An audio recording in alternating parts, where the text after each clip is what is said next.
নমস্কার বন্ধুরা, ঠাকুরের কথা চ্যানেলে সকলকে স্বাগত জানাই। পরম গুরু শ্রী শ্রী রাম ঠাকুরকে প্রণাম জানিয়ে প্রতিদিনের মতো ঠাকুরের কথা নিয়ে আমি অন্তরা আপনাদের কাছে সকল বড়দেরকে প্রণাম জানাই। বন্ধুরা, সকলে খুব ভালো থাকবেন, সুস্থ থাকবেন।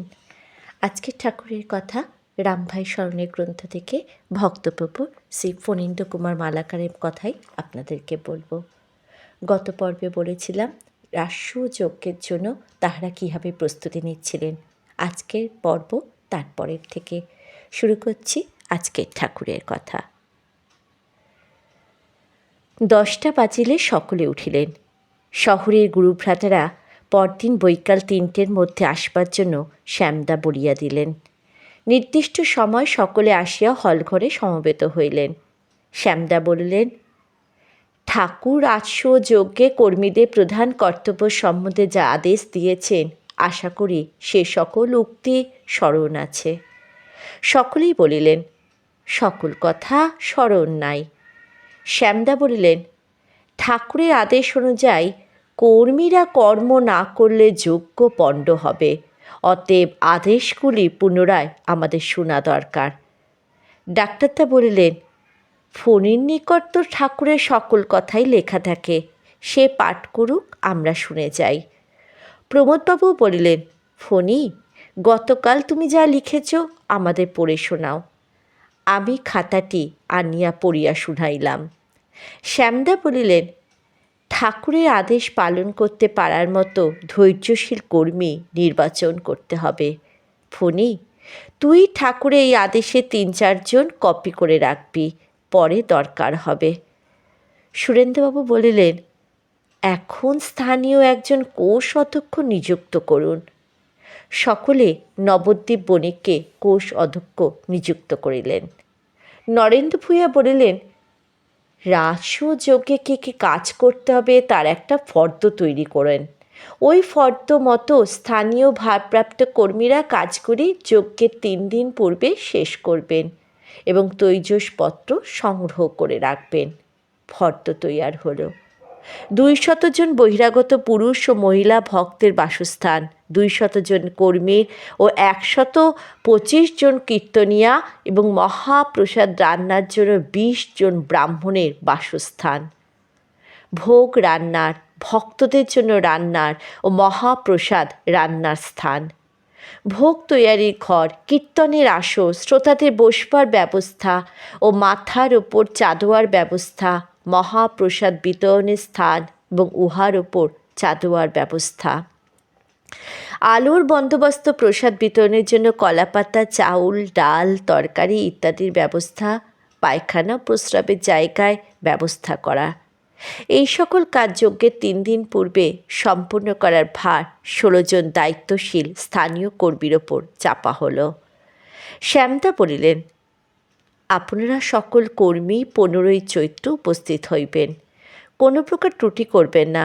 যেহেতু এই যজ্ঞে মালাকারেরা নিমিত্তমাত্র দর্শক, ভিন্ন আর কিছুই নয়, সেজন্য ঠাকুর তাদের দূরে রেখেছেন, নতুবা তাদের মনে প্রতিষ্ঠার ভাব, অহংকার, অভিমান এসে যজ্ঞ পণ্ড করত।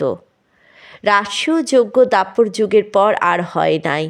জগতের কল্যাণার্থে ঠাকুর স্বয়ং উপস্থিত থেকে আমাদের দিয়ে রাজসূয় যজ্ঞের ব্যবস্থা করেছেন। অতএব আমরা প্রত্যেকেই যজ্ঞের অংশীদার।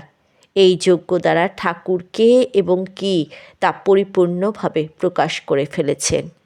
আমরা ভাগ্যবান সাক্ষাৎ গোবিন্দ দর্শন পরশন লাভ করতে আছি। বলিতে বলিতে শ্যামদা কাঁদিয়া ফেলিলেন।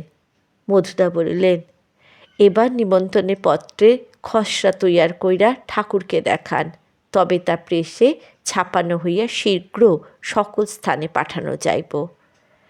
কার্যসূচি দিয়া নিমন্ত্রণপত্রে খসড়া তৈয়ার করিয়া ডাক্তারদা, প্রমোদবাবু, রাজেন্দ্রবাবু ঠাকুরকে দেখাইলে ঠাকুর দেখিয়া বলিলেন, দয়া করিয়া বিছানার সঙ্গে আনিবেন, এই কথা যোগ কইরা দেন, নতুবা এত লোকের বিছানা কোনখান থেকে সংগ্রহ করবেন। এই কথা নিমন্ত্রণপত্রে যোগ করিয়া দেওয়া হইল। তারপর দিন হইতে সারদা কুমার বক্সী মহাশয় প্রয়োজনীয় দ্রব্যাদি পাঠাইতে লাগলেন। যজ্ঞের ভারপ্রাপ্ত কর্মীরা উপস্থিত থাকিয়া ঘরামিদের দ্বারা কাজ শুরু করালেন।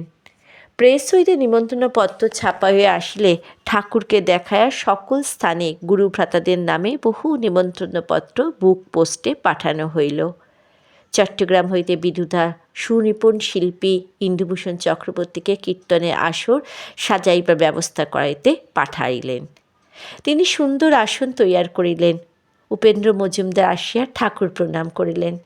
ঠাকুর তাহাকে কীর্তনের দল লইয়া আসিয়া রাস্য যজ্ঞে কীর্তন করবার জন্য আমন্ত্রণ করিলেন।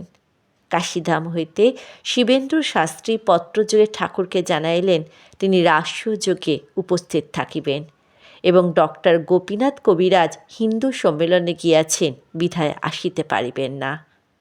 এইদিকে ভারপ্রাপ্ত কর্মীরা নির্দেশিত সমস্ত কর্ম সম্পাদন করিয়াছেন।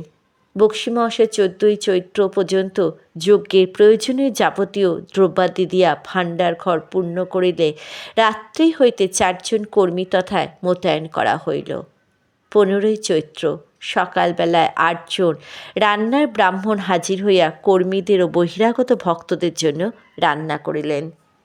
গোয়ালন্দ, চট্টগ্রাম মেইলে, কলকাতা, পাটনা, চাঁদপুর হইতে এবং আসাম মেইলে আসাম, লিডু, ঢাকা, ময়মনসিংহ, ব্রাহ্মণবাড়িয়া, ভৈরব, আখাউড়া, কুমিল্লা, নোয়াখালী হইতে 90 জন ভক্ত আসিয়া ঠাকুরকে প্রণাম করিলেন।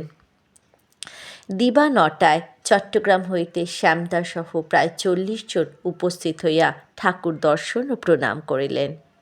এই দিন দ্বিপ্রহরের পর সকলে বসিয়া 200 জন কর্মীর নাম লিখিয়া কাহারা কোন কাজের দায়িত্বে থাকবে লিস্টিভুক্ত করলেন।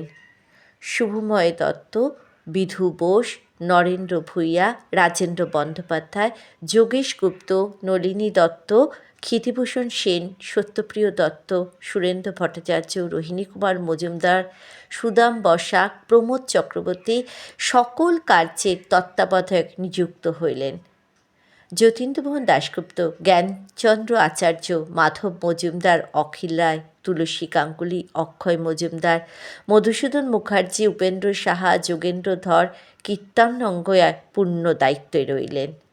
অপরাপর প্রতি কার্যের দায়িত্বে যাহারা রইলেন তাহাদের নাম লিখিয়া দিলেন। এই কার্য লিস্টটি 8-10 কপি করিয়া স্থানে স্থানে টানিয়া দেওয়া হইল। এইভাবে যজ্ঞের প্রস্তুতি হইল। জয় রাম, জয় গোবিন্দ।